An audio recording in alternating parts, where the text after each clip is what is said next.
This is a closer look at Bernard Longer's swing face-on at the champions level. So this is just, so he seems a little floppy, but he hits all the right spots with good structure. So the first part of this, and the main reason we're looking at Bernard is look at the width he has. So let's focus just on width. So he takes it back, and so he's got a late set. See, the club is parallel to the ground, and his hands are maybe 18 inches from his right hip.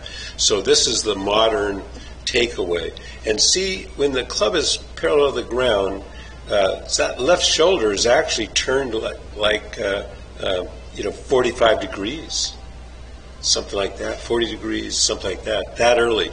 So he's winding it all up with his left shoulder against firm right side, but the main thing is this is maximum width. So at this point, both arms are straight, and you got kind of a tug-of-war position, at this part of the swing. So then he takes it to the top, and he comes down. He gets a great weight shift and gets sound effects. But the main thing at this point, we want to look. So he ends up in the tug-of-war or water position at this point. So again, it goes from maximum width out here in the backswing to maximum width there.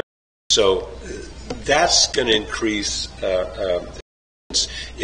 if we've started with a bent right arm at the position point, and also keeping our hands close to our head. So throughout the swing, his hands far from his sternum. See how far they are? Look at this. See how far they're sternum? The entire trip. Okay, so it goes, so it's club head's outside the bag here, and then it comes down inside. It'll be shorter because he's in there. Okay, so you see there's a club head. It was out here for the backswing. Okay, so thing. Okay, so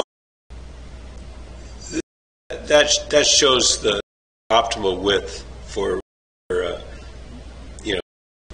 anybody actually, especially for age group. So the thing I want to bring to your attention is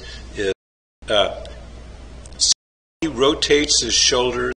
I think you've got a where you just kind of shift your head over here, kind of turn.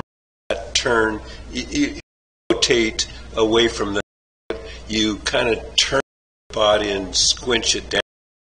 And watch, he head still. Moving the head off the ball is old school for golfers like Curtis comes to mind. You make it work because you keep the head there. Okay, so watch how he rotates that ball, and that right shoulder behind his head and closer to the target, and change the position. He's rotated his head so he can stop. But look at so the position at the top that you and I do, and 90% of the other people, but we can get a position. Maybe even this good enough with the left shoulder behind the ball. Okay, so even at this position, see, that right elbow isn't 90 degrees like we think, or 100 degrees like we think it is. Bent, I don't know, 70 degrees, like that. Okay, so if you want to tinker around, just think about your shoulders around, and that commotion and less sliding off the ball. So that little shift with in the backswing isn't great trauma. It's just so think about the shoulder head around a focus. Okay, so again, Rich, this isn't a problem of yours, but this is one thing that all of us need to do to clean the swing up a bit. So he rotates. See that right hip has gone back and closer to the target. Now watch his weight shift. His belt will get close to that this yellow T thing. His belt gets, so that top of that T is where the left hip started. That's the belt buckle at when the shaft is parallel to the ground. Then, and as he hits the right hip, shortly after impact, the right hip gets where the left hip started. So, we got this is a pretty healthy shift. It's about, it's about half the pelvis. It's like seven inches, and the belt buckle has moved 7 inches to get there. So, just a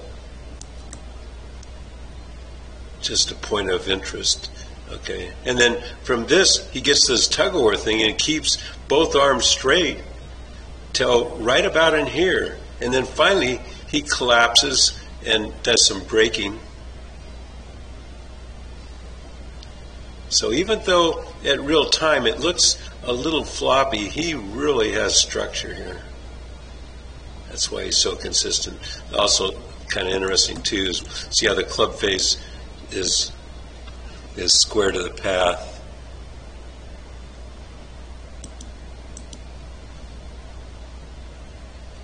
Square to the path, and then